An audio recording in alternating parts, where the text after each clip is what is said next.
In this video, I'm going to show you how to connect your Spotify account to the Waymo app. So when you're taking a Waymo, you can listen to Spotify. First things first, pull up the app, of course. I'm going to go to the bottom right-hand section and click account.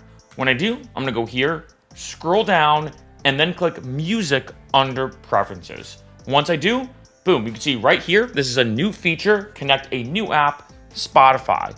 I'm going to click Spotify. It's going to have me open Spotify.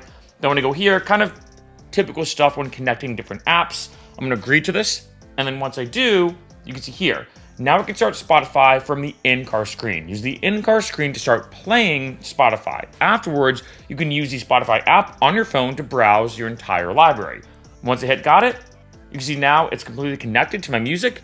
And now any single time I'm taking Waymo, I have Spotify. It is that simple and that easy. And I have to be honest, I'm really happy about this. Like I said, this is a brand new feature from Waymo because before you had to use iHeartRadio. And I have to be honest, one, I never really use iHeartRadio.